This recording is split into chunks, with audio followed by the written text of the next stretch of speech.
कलवारी पे देखो कैसा ये नजारा, परमेश्वर का बेटा लटका बेसहारा।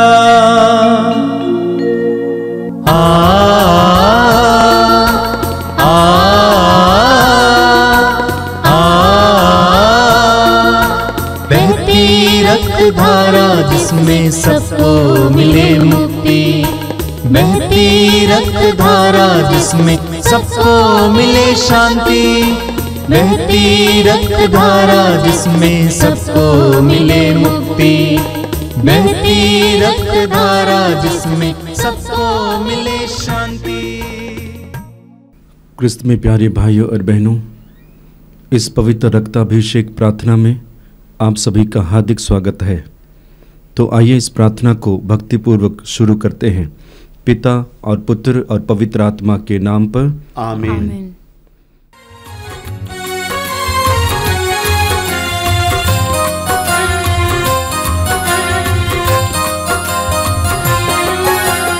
यीशु के बदन से बही जो लहू की धारा, उसमें धुले हमारे पापों की दाग सारे। यीशु के बदन से बही जो लहू की धारा, उसमें धुले हमारे पापों की दाग सारे। रख ले उसी में आशा, त्यज दे सभी निराशा, यीशु ही हमारे जीवन पार लगाए। रख ले उसी में आशा, त्यज दे सभी निराशा, यीशु ही हमारे जीवन पार लगाए। यीशु के बदन से वही जो लहू की धारा, जिसमें धुले हमारे पापों के दाग सारे। यीशु के बदन से वही जो लहू की धारा, उसमें धुले हमारे पापों के दाग सारे। आप मेरे पीछे दोहराएंगे।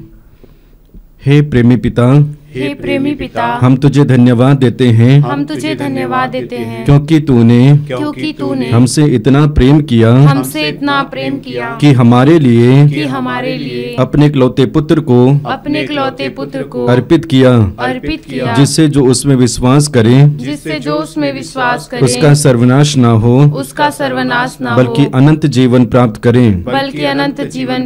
हे संसार के मुक्तिदाता, प्रभु यीशु, हम तेरे बलिदान के लिए तुझे धन्यवाद देते हैं। तूने कहा यह प्याला मेरे रक्त का नूतन विधान है, यह तुम्हारे लिए बहाया जा रहा है। हम अंगीकार करते हैं कि हमारा उद्धार तेरे मूल्यवान रक्त की कीमत पर हुआ है। हम पर दया कर और हमें हर बंधन से मुक्त कर। आपका अनुवाक्य होगा, हे निर्दोष मेमने हम पर दया कर। हमारे पाप मिटाने के लिए क्रूस पर रक्त बहाने वाले, हमारे पापों का प्रायश्चित करने क्रूस पर रक्त बहाने वाले, हमारे शाप मिटाने के लिए क्रूस पर रक्त बहाने वाले, हमारे पापों का कलंक मिटाने क्रूस पर रक्त बहाने वाले, हमारे पापों की कीमत चुकाने क्रूस पर रक्त बहाने वाले, शैतान का हर कार्य नष्ट करने क्रूस पर रक्त बहाने वाले, हमें भरपूर जीवन देने क्रूस पर रक्त बहाने वाले, हमारे घायल दिलों को चंगा करने क्रूस पर रक्त बहाने वाले, रोगों से हमें चंगा करने क्रूस पर रक्त बहाने वाले, दया कर। हमें पिता से मेल कराने क्रूस पर रक्त बहाने वाले, हे निर्दोष मेमने हम पर दया कर। हमें एक दूसरे से मेल कराने क्रूस पर रक्त बहाने वाले, हे निर्दोष मेमने हम पर दया कर। हमें प्रेम की शिक्षा देने क्रूस पर रक्त बहाने वाले, हे निर्दोष मेमने हम पर दया कर। हमारे लिए स्वर्ग का द्वार खोलने क्रूस पर रक्त बहाने वाले, हे निर्दोष मेमने हम पर दया कर। हमारे बंधनों को तोड़ने के लिए क्रूस पर रक्त बहाने वाले, हे निर्दोष मेमने हम पर दया कर। हमारे आंसुओं को पोंछने के लिए क्रूस पर रक्त बहाने वाले, हे निर्दोष मेमने हम पर दया कर। हमें धर्मी बनाने के लिए क्रूस पर रक्त बहाने वाले, हे निर्दोष मेमने हम पर दया कर। हमें पवित्र करने के लिए क्रूस पर रक्त बहाने वाले, हे निर्दोष मेमने हम पर दया कर। हमें सशक्त करने के लिए क्रूस पर रक्त बहाने वाले, हे निर्दोष मेमने हम पर दया कर। हमें स्वतंत्र करने के लिए क्रूस पर रक्त बहाने वाले, हे निर्दोष मेमने हम पर दया कर। हे ईश्वर के मेमने जो संसार के पाप हल लेता है, प्रभु हमें क्षमा कर। हे ईश्वर के मेमने जो संसार के पाप हल लेता है, प्रभु हमारी सुन। हे ईश्वर के मेमने जो संसार के पाप हल लेता है, हम पर दया कर। हम प्रार्थना करें। हे ईश्वर, तूने चाहा कि यीशु अपना रक्त बहाकर हमारे पापों का प्रायश्चित करे और हम विश्वास द्वारा उसका फल प्राप्त करें। हम तुझसे प्रार्थना करते हैं कि उनके पवित्र रक्त की योग्यता से इस संसार पर दया कर और हमें हर बंधन से छुड़ा दे। हम यह प्रार्थना करते हैं उन्हीं प्रभु क्रिस्त के द्वारा, आमीन। आइए हम प्रभु यीशु मसीह के द्वारा सिखाई गई उस सुंदर और शक्तिशाली प्रार्थना को एक साथ बोले। हे हमारे पिता जो स्वर्ग में है, तेरा नाम पवित्र माना जाए, तेरा राज्य आवे, तेरी इच्छा जैसे स्वर्ग में है वैसे इस पृथ्वी पर भी पूरी हो। हमारा प्रतिदिन का आहार आज हमें दे और हमारे अपराध हमें क्षमा कर जैसे हम भी अपने अपराधियों को क्षमा करते हैं, और हमें परीक्षा में न डाल परंतु बुराई से बचा। आमीन।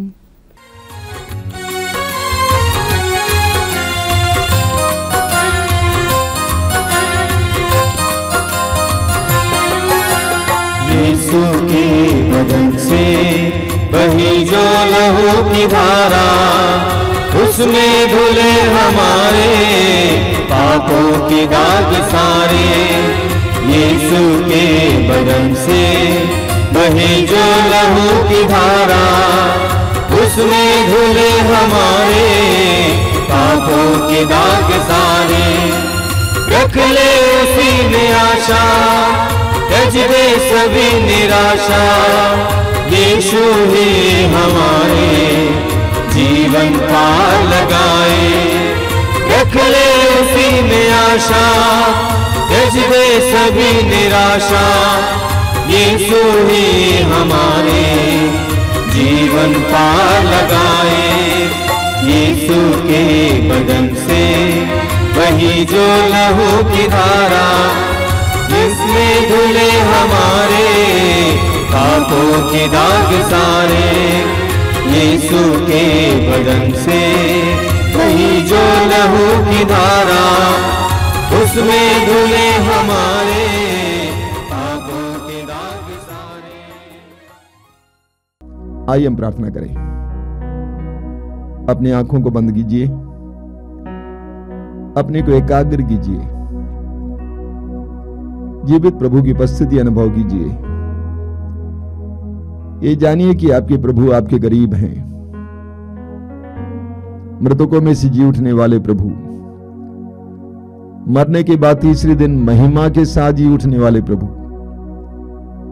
हमारे लिए निरंतर प्रार्थना करने वाले प्रभु, हमारे दुख पीड़ाओं में हमें साथ देने वाले प्रभु इम्मानुएल ईश्वर, वो आपके करीब इस समय अनुभव करना, स्वीकार करना, अंगीकार करना। अपने आप को इस समय उस प्रभु के हाथ में समर्पित कीजिए। आपकी चिंताएं, आपकी समस्याएं, आपकी पीड़ाएं आप इस समय प्रभु के हाथ में समर्पित करना।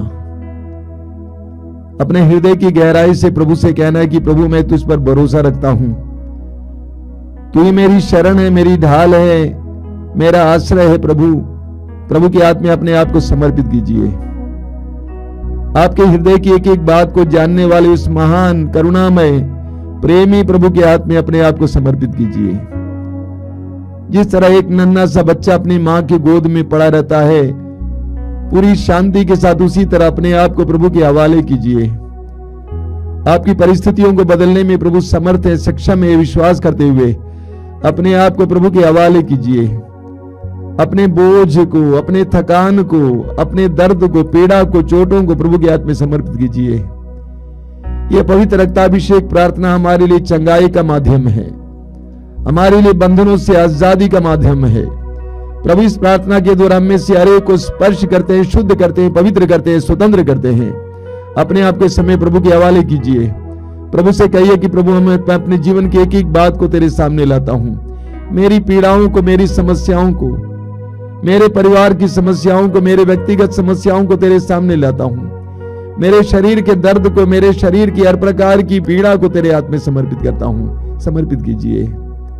यह विश्वास कीजिए कि प्रभु आपके करीब हैं। यह विश्वास कीजिए कि प्रभु आपके जीवन में कार्य करने जा रहे हैं। अपने हृदय और मन को पूरी तरह से खोलिए। पवित्र आत्मा के लिए इस समय अपने आप को खोलिए। पवित्र आत्मा को आपके जीवन में कार्य करने दीजिए। अपने आप को समर्पित करते हुए अपने दोनों हाथ खुला रखकर पवित्र आत्मा के लिए प्रार्थना करना। पवित्र आत्मा आइए, ये प्रेम की आत्मा, ये शांति की आत्मा मेरे जीवन में आए, मेरे जीवन में आना, मेरे जीवन की परिस्थितियों को बदलना। आइए पवित्र आत्मा, आइए पवित्र आत्मा, पवित्र आत्मा का इस समय आह्वान कीजिए।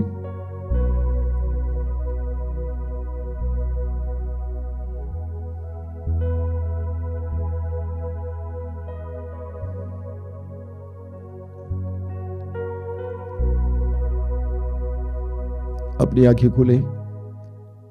मेरे प्रिय भाई और बहनों, मैं प्रभु को धन्यवाद देता हूं कि आप हमारे साथ जुड़े हुए हैं और हमारे जरिए प्रभु के साथ जुड़े हुए हैं। प्रभु को धन्यवाद देता हूं। बहुत सारे भाई बहन इन दिनों हमें ये संदेश देते हैं कि किस तरह इस पवित्र रक्ताभिषेक प्रार्थना के द्वारा आप उनके परिवार में और उनके जीवन में परिवर्तन आ रहा है। मैं प्रभु को धन्यवाद देता हूं। ये प्रभु का काम है। आपसे सिर्फ अनुरोध करूंगा कि आप बने रहिए, विश्वास में इन सारे कार्यक्रमों के साथ जुड़े रहिए। मेरे प्रिय भाई और बहनों, जब एक ऐसे व्यक्ति के जीवन में जो पापमय जीवन जी रहा है, बुराई का जीवन जी रहा है, अपराध का जीवन जी रहा है, कोई विपत्ति आ जाती है, कोई दुर्घटना आ जाती है, तो लोग कहते हैं देखो ईश्वर ने उसको दंड दिया है। और लोग मुझसे पूछते भी हैं कि स्वामी जी आप बोलते हैं कि ईश्वर दंड नहीं देता है। नए विधान में हम पढ़ते हैं ऐसे प्रभु के बारे में जो पापियों को ढूंढने आया है, बचाने आया है। आप कहते हैं कि ईश्वर दंड नहीं देता है, तो ये क्या हो रहा है? मैं आपको समझाना चाहता हूं। पहली बात, कभी कभी प्रभु हमें दंड देते हैं। इब्रानियों के पत्र के अध्याय 12 उसके वाक्य 5 से आप पढ़ेंगे। पौलुस कहते हैं जिस तरह एक पिता अपने पुत्र को दंड देता है उसको सुधारने के लिए, उसी तरह प्रभु कभी कभी हमारे जीवन में छोटे छोटे दंड जरूर देते हैं, हमें सुधारने के लिए, हमारे विनाश के लिए नहीं। उसी तरह जैसे याकूब के पत्र के अध्याय 1 उसके वाक्य 2 और 3 में कहा गया है, याकूब कहते हैं कि आपके विश्वास की परीक्षा के लिए आपके जीवन में विपत्तियां आती हैं ताकि अंत में आप आनंदीय बने, आप योग्य बने, आप शुद्ध हो जाएं। तो प्रभु कभी कभी हमारे विश्वास की परख के लिए भी हमें छोटे छोटे दंड दे सकते हैं, छोटी छोटी विपत्तियां आने दे सकते हैं। मेरा एक मित्र था, हालांकि मेरे मित्र थे, लेकिन इसके बावजूद उनका जीवन अच्छा नहीं था। विवाहित थे, पत्नी और 2 बच्चे भी थे। इसके बावजूद उनका रिश्ता किसी और के साथ था। उनकी पत्नी बहुत ज्यादा पीड़ित थी, मुझसे बोला करती थी क्या हो रहा है इसके जीवन में। इतना ज्यादा पत्नी से दूर चला गया कि एक दिन उनकी दुर्घटना हो गई और दुर्घटना में बहुत बुरी तरह से घायल हो गया। मैं आपको बताना चाहता हूं उस दुर्घटना के बाद वो व्यक्ति पूरी तरह से नया व्यक्ति बन गया, अपनी पत्नी के प्रति, बच्चों के प्रति समर्पित व्यक्ति। तो कभी कभी छोटे छोटे दंडों के द्वारा प्रभु हमें सुधारते हैं। ठीक उसी तरह बाइबल में हमें अय्यूब के बारे में पढ़ने को मिलता है। योग के बारे में, योग के विश्वास की परीक्षा हुई। योग के जीवन में विपत्ति पर विपत्ति भेजी गई, लेकिन योग अपने विश्वास में और अपनी श्रद्धा में बना रहा। योग के विश्वास की परीक्षा हुई। कभी कभी प्रभु हमारे जीवन में ऐसे हमारे विश्वास की परीक्षा के लिए कुछ दंड या विपत्तियां आने दे सकते हैं, लेकिन अधिकतर ये जिसके बारे में आप कह रहे हैं, बुराई करने वाले, बुराई का जीवन जीने वाले लोगों पे जो विपत्तियां, दुर्घटनाएं आती हैं, जो उनको विनाश की ओर ले जाती हैं, उसका क्या कारण है? कृपाहीनता। कृपाहीनता। माता मरियम के बारे में हम पढ़ते हैं कि मां मरियम कृपा पूर्ण थी, उनके अंदर कृपा भरी हुई थी। प्रभु यीशु के बारे में हम पढ़ते हैं कि वो अनुग्रह तथा सत्य से परिपूर्ण थे, यानी उनके अंदर कृपा यानी अनुग्रह भरा हुआ था, कृपा पूर्ण थे। लेकिन हम में से कई लोग जो बुराई और पाप और अपराध का जीवन जीते हैं, उनके अंदर कृपा की बहुत ज्यादा किल्लत है, बहुत ज्यादा कमी है। अभी मुझे याद है कुछ वर्ष पहले एक बहन जिसको मैं जानता हूं, बहुत अच्छी थी, बहुत प्रार्थनामय। उसके 2 ही बेटे थे, जवान बेटे, 23-25 साल के बेटे। एक क्रिसमस के दिन 25 तारीख को वे दोनों अपने एक मित्र के साथ 3 जन मोटर बाइक पे जा रहे थे। अंधाधुंध चला रहे थे, अपने धुन में थे, इस गति में इतने स्पीड में चला रहे थे कि अचानक मोटर बाइक स्किड कर गया, उड़ गया और जाकर एक खड्ड में गिर गया। सबके छितरे छितरे हो गए और वहीं पर उसी घटनास्थल पर ही तीनों मर गए। बहुत दुख हुआ, बड़ी पीड़ा हुई। मैं इसके बारे में सोच नहीं सकता हूं। एक मां जिसने इतना प्यार से 2 बेटों को पाला पोसा, सोचा कि मेरी जिंदगी के अंतिम पलों में ये हम मुझे सहारा देंगे, पल भर में समाप्त हो गए। मां प्रार्थना जरूर करती थी, लेकिन दोनों बेटे अंधाधुंध जीवन जी रहे थे। सुरक्षा की, संरक्षण की कमी थी। ठीक इसी तरह कुछ दिन पहले एक भाई आए थे, प्रभु का काम करते हैं। उनका बड़ा बेटा नशेड़ी है, शराबी है। कई बार उसको समझाया गया, तब भी वो अपने घर के सामने शाम के समय अपने मित्रों के साथ पार्टी करता था, दारू की पार्टी। और अचानक वो गंभीर रूप से बीमार पड़ गया। अभी पता चला कि उसको कैंसर है। उसको बार बार बताया जा रहा था, इसके बावजूद उसने प्रभु का साथ नहीं दिया, प्रभु के साथ बैठने के लिए समय नहीं निकाला, प्रार्थना नहीं किया, बात नहीं माने। सुरक्षा की कमी, कृपा की कमी। वचन में पढ़ेंगे, स्तोत्र 34 वाक्य 8 में लिखा हुआ है, प्रभु का दूत उसके भक्तों के पास डेरा डालता है। प्रभु का दूत उसके भक्तों के पास डेरा डालता है और हर विपत्ति से उसकी रक्षा करता है। प्रभु का दूत उसके भक्तों के पास डेरा डालता है और हर विपत्ति से उसकी रक्षा करता है। किसकी रक्षा करता है? प्रभु के भक्तों की रक्षा करता है। प्रभु के भक्तों की रक्षा करता है, संरक्षण दिया जाता है, सुरक्षा दी जाती है। स्तोत्र 91 में भी हमें पढ़ेंगे, पूरा स्तोत्र सुरक्षा के बारे में, संरक्षण के बारे में। तुम्हारे बगल में हजारों और तुम्हारे दाहिनी ओर लाखों ढेर हो जाए, किंतु तुमको कुछ नहीं होगा। प्रभु अपने दूतों को आदेश देगा कि तुम जहां कहीं भी जाओगे वे तुम्हें सुरक्षा दें, वे तुम्हें अपने हाथों पर उठा लेंगे ताकि तुम्हारे पैरों को पत्थर से चोट ना लगे। पूरा स्तोत्र सुरक्षा के बारे में लिखा हुआ है। और यह सुरक्षा उनके लिए है जो प्रभु के भक्त होते हैं। देखिए, हमारा प्रभु ईश्वर कभी पक्षपात नहीं करता है। यह सोचना गलत है कि पापी के साथ ऐसा क्यों हुआ, बिल्कुल नहीं, पक्षपात नहीं करता है। ईश्वर हमारी स्वतंत्रता, हमारी आजादी पर गर्व करता है, सम्मान करता है। इसलिए ईश्वर जबरदस्ती नहीं करता है। अगर कोई इंसान ईश्वर के अधीन जीने को तैयार नहीं है, ईश्वर से जुड़ने के लिए तैयार नहीं है, ईश्वर की भक्ति करने के लिए तैयार नहीं है, श्रद्धा करने के लिए तैयार नहीं है, ईश्वर का तिरस्कार करता है, तो वो ईश्वर के संरक्षण की कामना नहीं कर सकता है, ईश्वर की सुरक्षा की कामना नहीं कर सकता है। यही पॉइंट है। सुरक्षा की कमी, कृपा की कमी, कुछ वर्ष पहले एक बहन मेरे पास आई, बहुत महत्वपूर्ण बहन है और बहुत अच्छे पद पर हैं। उन्होंने अपने परिवार की समस्याओं के बारे में बताया। उन्होंने कहा कि मेरा एक भाई जेल में है, एक बहन कुएं में कूदकर आत्महत्या की और एक बहन एक दूसरे धर्म के पुरुष के साथ भाग गई है। एक के बाद इस तरह की घटनाओं के बारे में सुनने के बाद मैंने इस बहन से पूछा कि आप प्रार्थना करते हैं? उन्होंने कहा कि देखिए, मैं इतना बिजी रहती हूं, ज्यादा प्रार्थना नहीं कर पाती हूं। मैंने कहा आपने प्रार्थना क्यों नहीं की? मैं ये नहीं कहता हूं कि वो सारी घटनाएं घर पे इसलिए घटित हुई क्योंकि ये बहन प्रार्थना नहीं करती थी, बिल्कुल नहीं। लेकिन मैं ये बताना चाहता हूं कि अगर वो बहन प्रार्थना की होती तो बहुत सारी दुर्घटनाओं को रोका जा सकता था। यही पॉइंट है। अगर उसने अच्छी तरह प्रार्थना किया होता तो बहुत सारी दुर्घटनाओं को रोका जा सकता था, प्रभु का संरक्षण उसके परिवार पर होता। इस सत्य को जानना बहुत जरूरी है। प्रभु के संरक्षण के लिए हमें प्रार्थना की आवश्यकता है। प्रार्थना का मतलब है प्रभु की अधीनता स्वीकार करना, प्रभु पर भरोसा व्यक्त करना, प्रभु पर भरोसा रखना, प्रभु के सहारे जीने की बात को व्यक्त करना। हमें इब्रानियों के पत्र के अध्याय 4 में पढ़ने को मिलता है।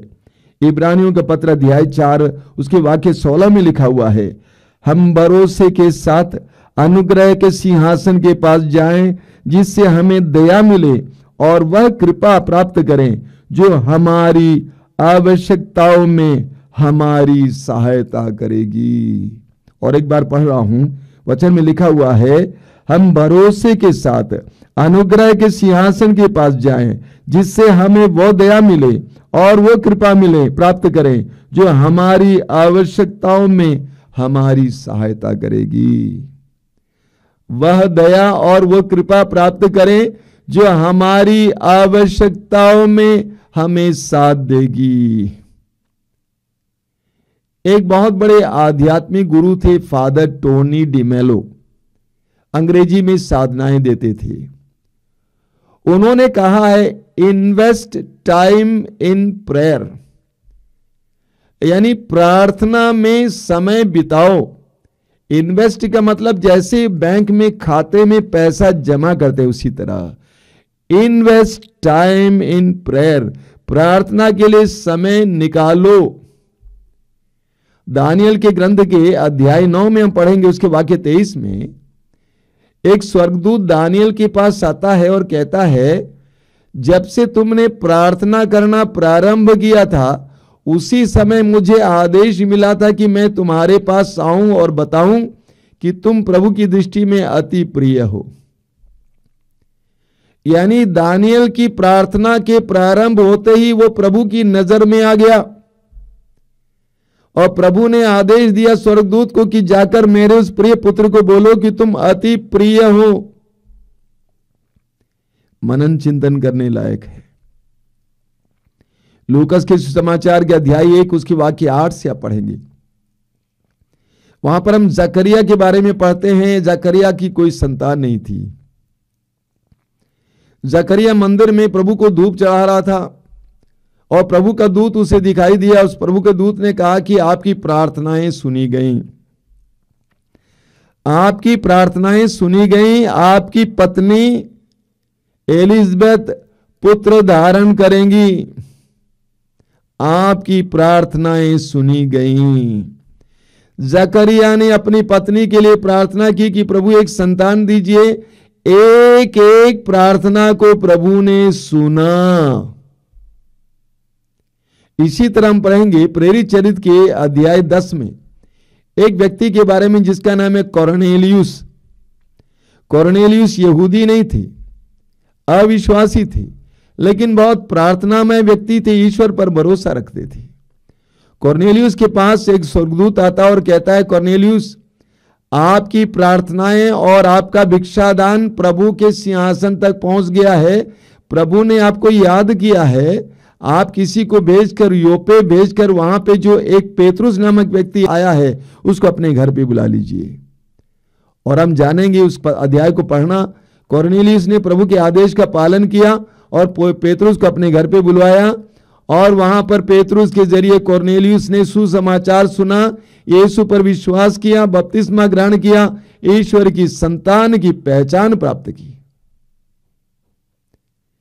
इस बात का ख्याल करना हमें, एक एक पल जो हम प्रार्थना में बिताते हैं, प्रभु के सानिध्य में बिताते हैं, एक एक पल की बात प्रभु की दृष्टि में है।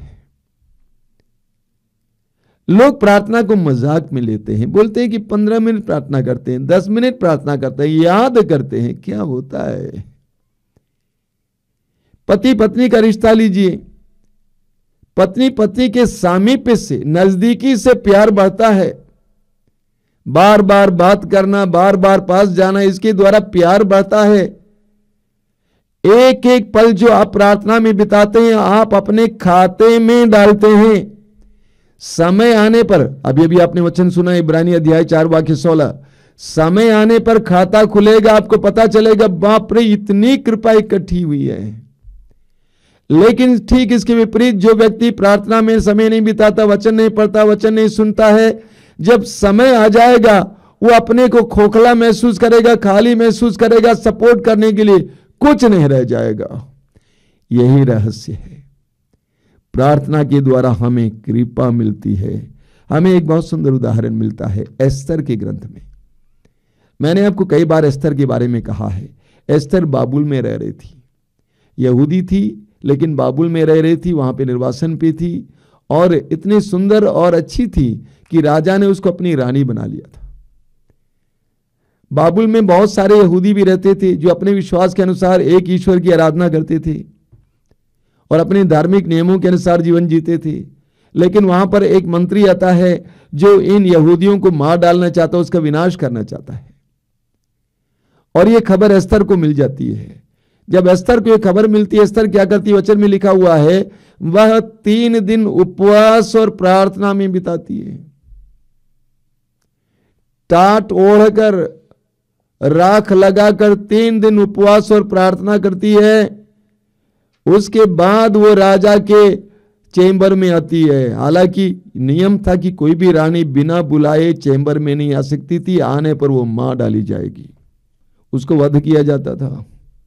वचन में लिखा हुआ है एस्तर का ग्रंथ अध्याय 5 में, वहां पे लिखा हुआ है जब एस्तर राजा के सामने खड़ी हुई तो राजा को क्या, वो देखिए उसने आंख उठाकर उसे देखा। राजा ने आंख उठाकर उसके देखा, उसका क्रोध मदांध सांड की तरह भड़क उठा।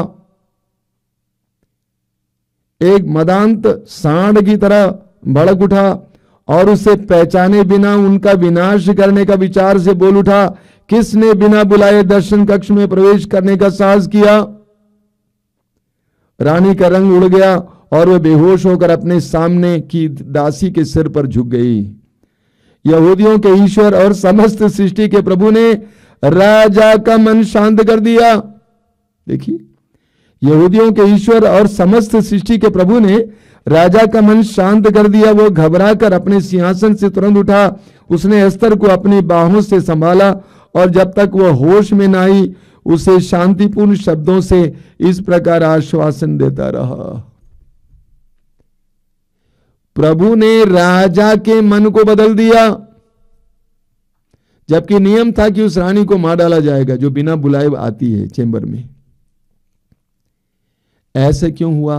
क्योंकि एस्तर ने प्रार्थना की। यह है कृपा का कमाल। एस्तर ने 3 दिन उपवास और प्रार्थना की और उसका फल देखिए, राजा का मन बदल जाता है और वो आश्वासन देने लगता है, सांत्वना देने लगता है। इसको हम कृपा कहते हैं। एस्तर ने इतनी प्रार्थना की, उपवास किया कि उसके अंदर कृपा भर गई और उस कृपा ने राजा के मन को बदल दिया। अक्सर हमारे जीवन में कृपाहीनता के कारण इतनी सारी परेशानियां आती हैं। उन सारी परेशानियों को हमारी प्रार्थना और अन्य सत्कार्यों के द्वारा जो कृपा प्राप्त होती है उसके द्वारा टाला जा सकता था। जब कृपा नहीं होती है तो घटनाएं एक के बाद आने लगती है, लेकिन कृपा के द्वारा कई बातों को टाला जा सकता है। यही मैं आपको बताना चाहता हूं। हमारे जीवन में कई विपत्तियां कृपा की अनुपस्थिति के कारण, कृपाहीनता के कारण होती है। अभी हाल में हम लोगों ने कोरोना को देखा और कोरोना काल में बताया जा रहा था कि अच्छा भोजन करना, दवा लेना, इम्यूनिटी चाहिए, आपको प्रतिरोध की शक्ति चाहिए। जिस शरीर में प्रतिरोध की शक्ति है वो शरीर मजबूत रहता है और वो अनायास ही किसी बीमारी का शिकार नहीं बनता है।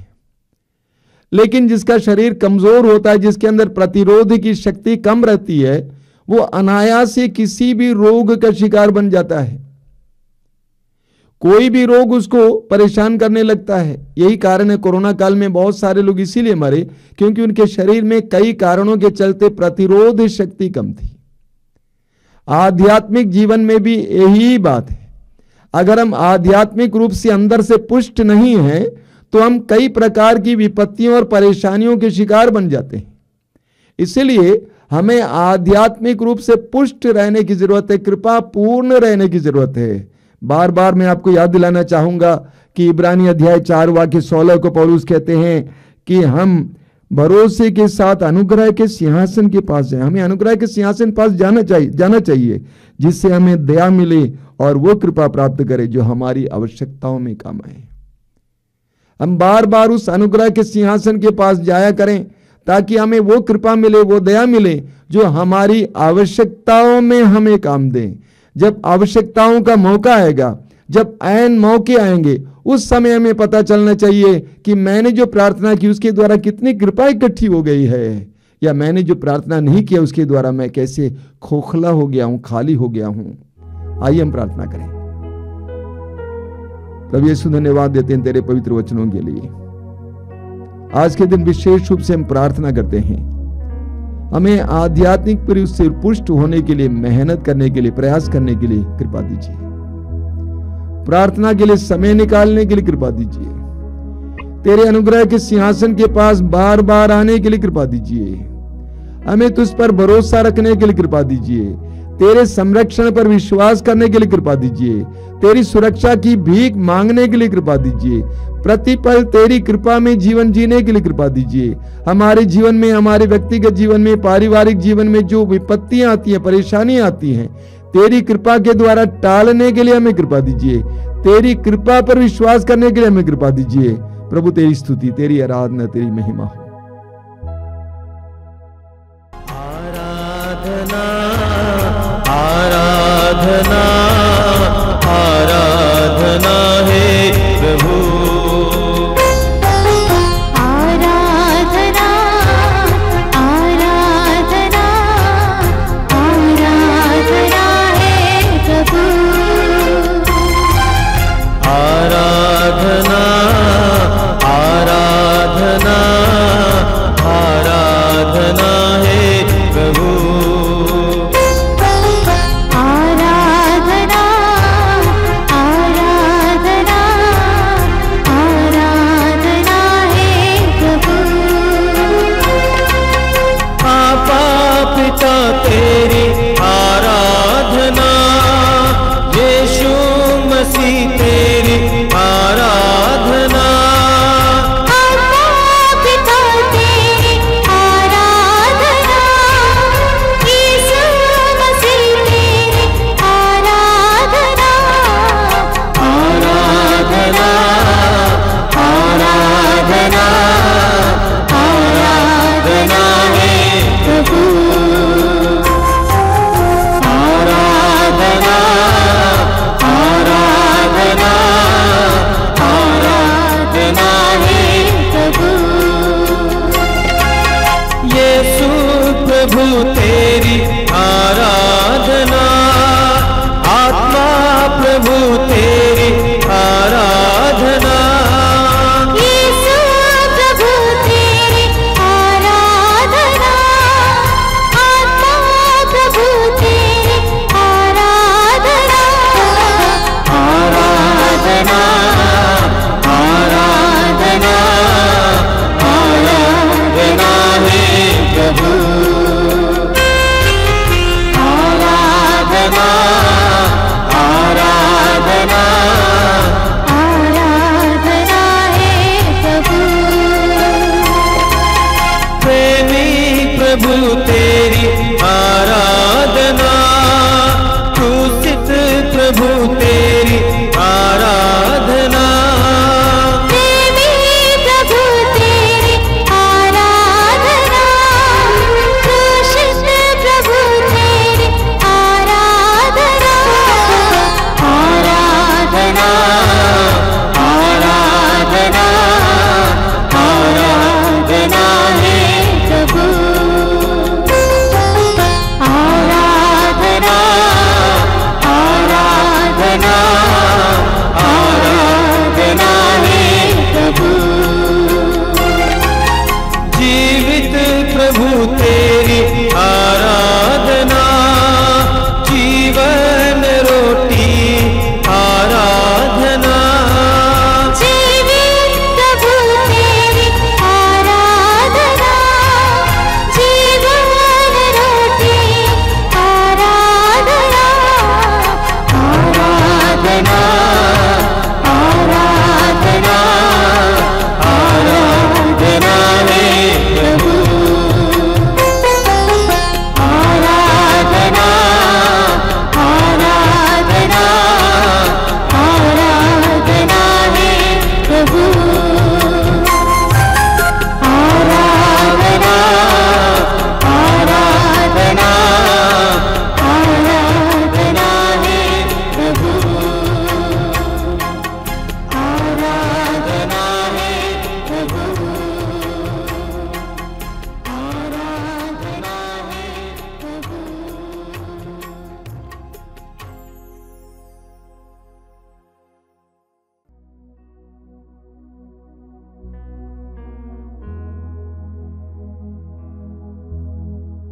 आइए हम प्रभु की आराधना की गहराई में उतरें। मैं आप सभी से अनुरोध करूंगा कि अपनी आंखें बंद रखें। आप जहां से भी इस समय हमारे साथ जुड़ रहे हों, अपनी सारी व्यस्तताओं को दूर रखेंगे और इस आराधना के समय पूरी तरह से मन लगाकर प्रभु की आराधना में लग जाएंगे। प्रभु यीशु ने समारी स्त्री से कहा, ईश्वर आत्मा है और उसके आराधकों को चाहिए आत्मा और सच्चाई से उसकी आराधना करें। हम अपनी आंखें बंद रखकर इस समय अपने हृदय की गहराई से प्रभु की आराधना करें। जीवन की सच्चाई के साथ हम प्रभु की आराधना करें। वो सब कुछ जानते हैं, हमारे जीवन की एक एक बात को वो जानते हैं, हमारे हृदय के उद्देश्यों को जानते हैं,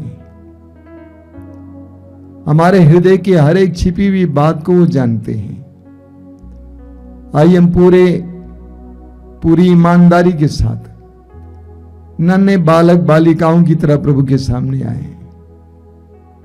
प्रभु यीशु, मैं तुझे धन्यवाद देता हूं इस सुंदर समय के लिए, धन्यवाद देता हूं इस पावन समय के लिए, मेरे भाई बहनों के लिए जो इस समय तेरे साथ जुड़े हुए हैं। प्रभु यीशु, मैं एक एक व्यक्ति को तेरे हाथ में समर्पित करता हूं, एक एक परिवार को तेरे हाथ में समर्पित करता हूं।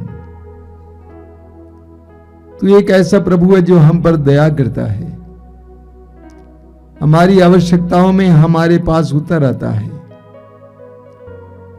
तूने अपने शिष्यों को देखा कि वे हवा से लड़ रहे हैं,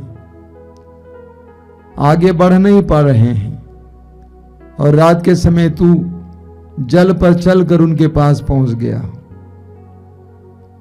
प्रभु यीशु, हमारे जीवन की हर परिस्थिति में तू आना चाहता है। आइए यीशु, आइए।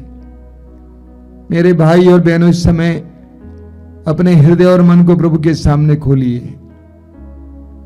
बाइबल में जिस ईश्वर के बारे में हम पढ़ते हैं, वह ईश्वर प्रेमी और दयालु प्रभु है, जो हमें भलाई देना चाहते हैं, जो हमें अच्छाई देना चाहते हैं। लेकिन बाधा हमारे अंदर है, हमारे अंदर कई प्रकार की बाधाएं हैं।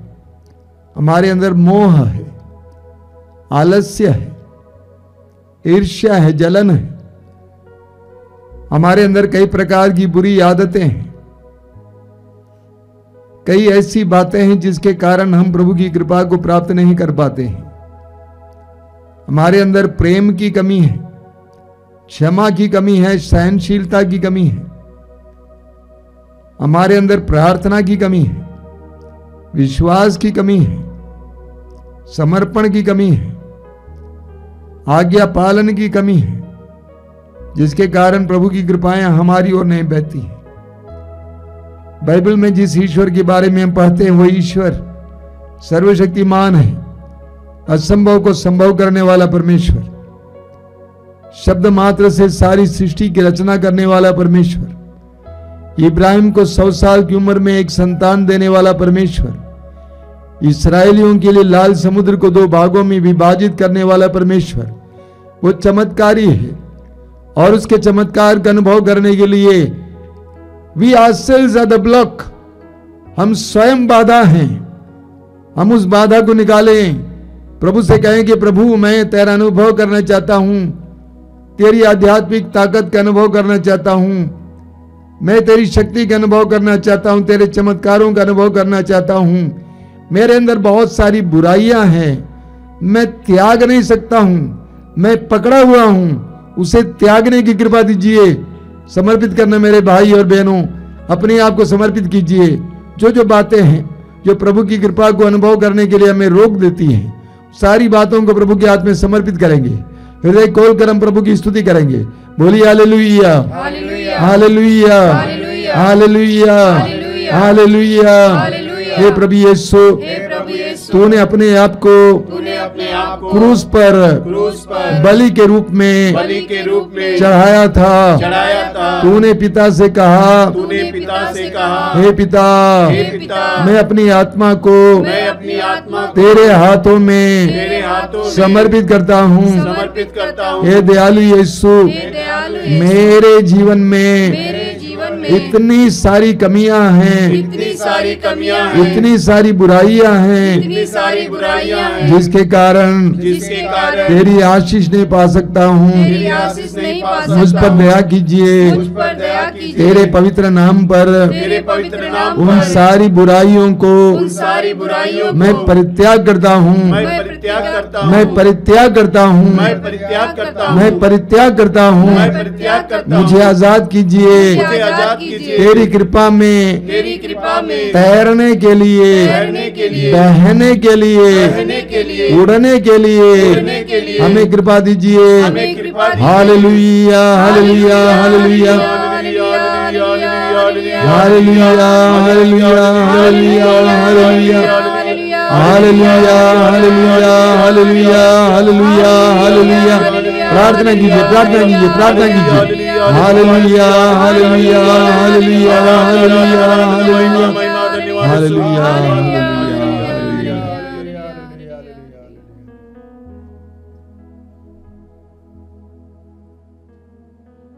आइए हम बड़ी भक्ति के साथ पवित्र रक्त के अभिषेक के लिए उस गीत को गाते हुए इस समय प्रार्थना करेंगे।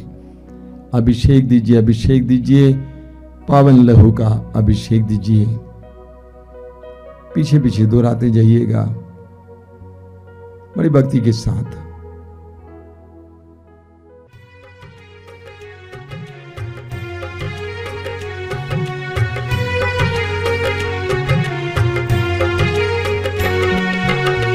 अभिषेक दीजिए, अभिषेक दीजिए, पावन लहू का अभिषेक दीजिए। अभिषेक दीजिए, अभिषेक दीजिए, पावन लहू का अभिषेक दीजिए। अभिषेक दीजिए, अभिषेक दीजिए, पावन लहू का अभिषेक दीजिए। अभिषेक दीजिए, अभिषेक दीजिए, पावन लहू का अभिषेक दीजिए। पाप अधर्म से भारी है धरती, पाप मिटाने अभिषेक दीजिए। अभिषेक दीजिए, अभिषेक दीजिए, पावन लहू का अभिषेक दीजिए। युद्ध और विनाश का अंधेरा है छाया, शांति दिलाने अभिषेक दीजिए। अभिषेक दीजिए, अभिषेक दीजिए, पावन लहू का अभिषेक दीजिए। जकड़ा है मानव पापों के जाल में, बंधन तोड़ने अभिषेक दीजिए। अभिषेक दीजिए, अभिषेक दीजिए, पावन लहू का अभिषेक दीजिए। अश्लीलता का बादल घनेरा पवित्र करने अभिषेक दीजिए। अभिषेक दीजिए, अभिषेक दीजिए, पावन लहू का अभिषेक दीजिए। पाप मिटाने शाप मिटाने पावन लहू का अभिषेक दीजिए। अभिषेक दीजिए, अभिषेक दीजिए, पावन लहू का अभिषेक दीजिए। रोग मिटाने शोक मिटाने पावन लहू का अभिषेक दीजिए। अभिषेक दीजिए, अभिषेक दीजिए, पावन लहू का अभिषेक दीजिए। नशे की आत्मा सताए तेरे जन को, छुटकारा देने अभिषेक दीजिए। अभिषेक दीजिए, अभिषेक दीजिए, पावन लहू का अभिषेक दीजिए। पावन लहू से धरती को धोने अभिषेक दीजिए। अभिषेक दीजिए। अभिषेक दीजिए, अभिषेक दीजिए, पावन लहू का अभिषेक दीजिए। पावन लहू से घर घर को धोने अभिषेक दीजिए। अभिषेक दीजिए। अभिषेक दीजिए, अभिषेक दीजिए, पावन लहू का अभिषेक दीजिए। पावन लहू से हर दिल को धोने अभिषेक दीजिए। अभिषेक दीजिए। अभिषेक दीजिए, अभिषेक दीजिए, पावन लहू का अभिषेक दीजिए। पावन लहू से हर दिल को धोने अभिषेक दीजिए। अभिषेक दीजिए। अभिषेक दीजिए, अभिषेक दीजिए, पावन लहू का अभिषेक दीजिए। पावन लहू से हर तन को धोने अभिषेक दीजिए। अभिषेक दीजिए। अभिषेक दीजिए, अभिषेक दीजिए, पावन लहू का अभिषेक दीजिए। अभिषेक दीजिए, अभिषेक दीजिए, पावन लहू का अभिषेक दीजिए। बार बार गाएंगे। अभिषेक दीजिए, अभिषेक दीजिए, पावन लहू का अभिषेक दीजिए।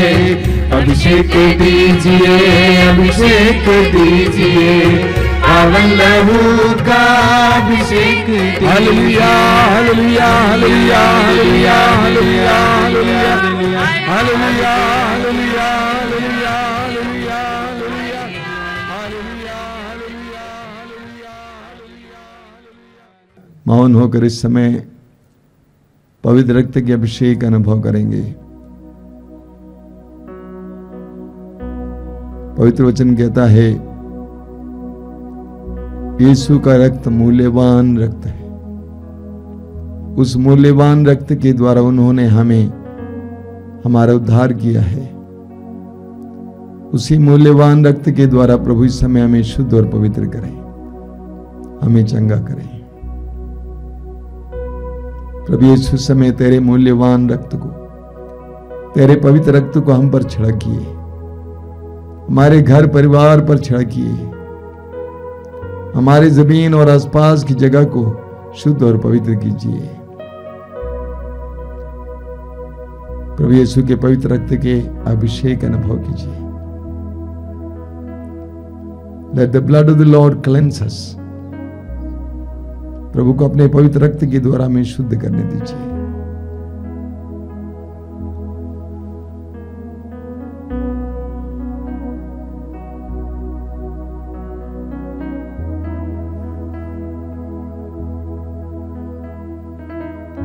आइए हम इस समय हमारे बीच में जो रोगी हैं उनके लिए प्रार्थना करेंगे।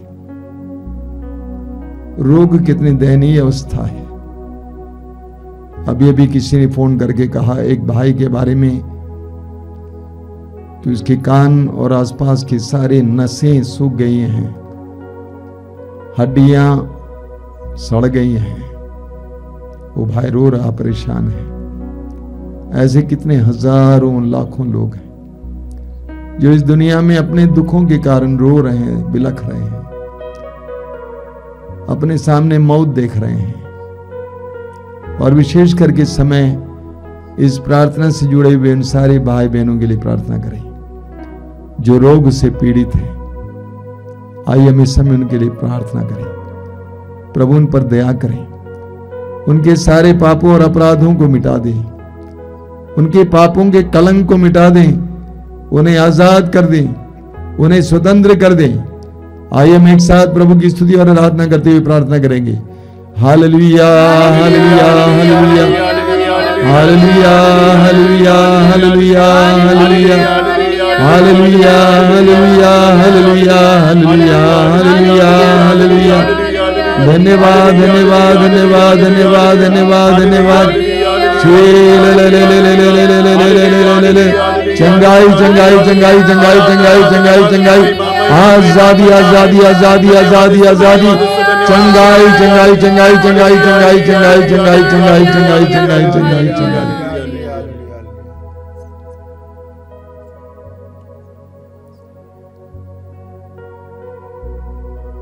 बड़ी श्रद्धा और भक्ति के साथ हम इस समय प्रभु की आशीष पाएंगे।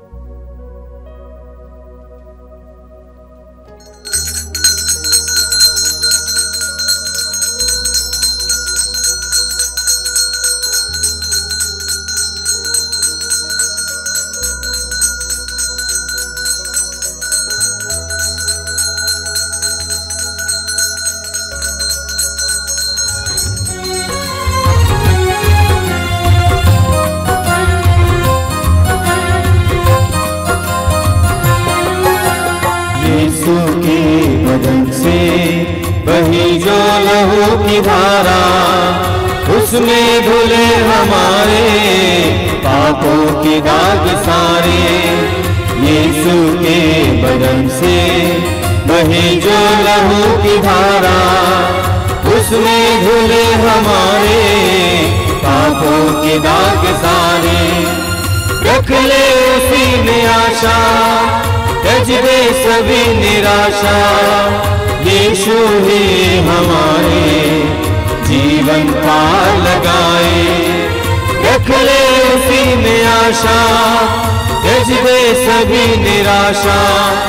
यीशु ही हमारे जीवन पार लगाए, यीशु के बदन से वही जो लहू की धारा। जिसमें धुले हमारे पापों के दाग सारे, यीशु के बदन से वही जो लहू की धारा। उसमें धुले हमारे